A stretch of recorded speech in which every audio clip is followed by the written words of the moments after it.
May I speak in the name of God, Father, Son, and Holy Spirit. Amen. It's a very different Easter celebration for us this year. And I'm sure for many of us, it feels much harder to evoke some Easter joy. We're not in church. Our wonderful Easter rituals are happening here in the vicarage garden with just my family here, and you're watching on a screen at home. But it is a very beautiful morning, and Christ is risen. Often I think we can find it hard to get our heads around the grief of Good Friday, because we know what happens next. We want to get to the joy of Easter, to proclaim the resurrection, to enjoy our family celebrations, egg hunts for the children perhaps, things like that. But this year has felt so different. The big, difficult emotions of Holy Week, grief, fear, death and isolation, have really resonated as never before. And this year, it's so much harder to get on board with Easter joy, because life is so different and disrupted, and we don't know what's coming next. But actually, that's exactly what it was like for the disciples.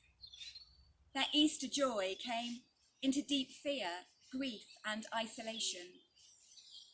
They were so devastated by Jesus' death, so worried that they too might be arrested and suffer the same fate, so disillusioned that all their hopes for the future had been shattered. They stayed in a locked house in Jerusalem, full of fear and not knowing what to do. Today we too are behind locked doors, isolated, because it's the right thing to do, and because of genuine fear of this virus. But then Easter joy came to the disciples in the midst of their difficult emotions, as they encountered the risen Christ. Just as today Easter joy can come to us too, in the midst of all our worries and fears about what's going on in our world. The disciples each had their own moment of encountering the risen Christ, and that happened at different times. For some it was just hours after the actual event. For others it was days. For others even weeks. Because the actual moment of the resurrection happened in secret, sometime in the early hours of the morning, and no one saw it. In our gospel reading this year from Matthew's resurrection account, we heard how Mary Magdalene and Mary, the mother of James and Joseph, discover the good news. They go to the tomb and find an angel who shows them Jesus is gone and tells them he is raised. They leave quickly with mixed emotions, fear and great joy, we're told. Can it be true, they wonder? It's such a lot to take in, something so extraordinary, so beyond their understanding. Perhaps we have mixed feelings about it too. Sometimes we'll shout out in jubilation that Christ is risen.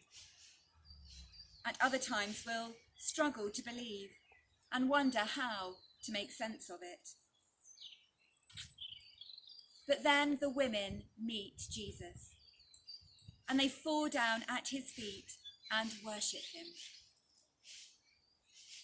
For most of the disciples, the moment is when they're in the upper room, and the risen Christ appears and breathes his peace on them.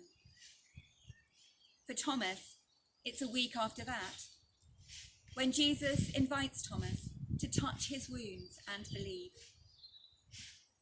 For the disciples at Emmaus, it's the moment when Jesus breaks bread with them.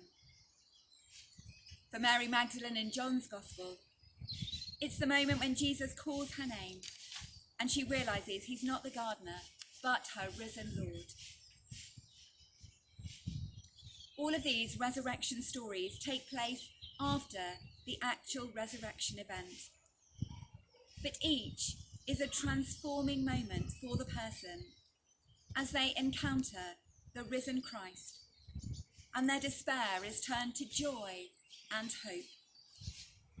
It can be the same for us today, and actually potentially at any moment. Not just at Easter, but every Sunday, every day, every moment could be the moment when we find that Christ has spoken into our grief or fear, or touched our doubt into faith. Rowan Williams writes, "In the resurrection, Jesus is set free. He's not going to die again. He is now free.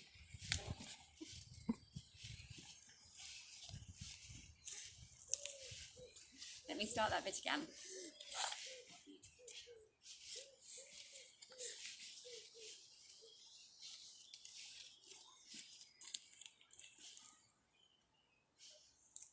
Our lovely cat is obviously a creature of God, as we all are.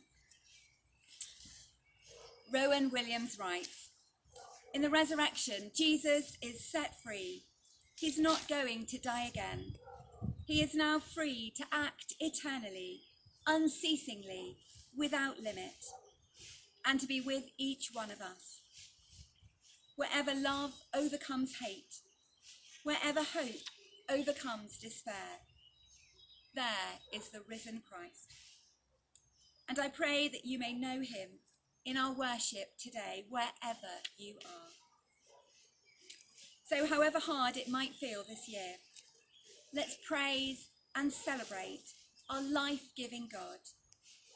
Let's bring to him all the emotions in our hearts, whatever they may be: fear, worry, confusion.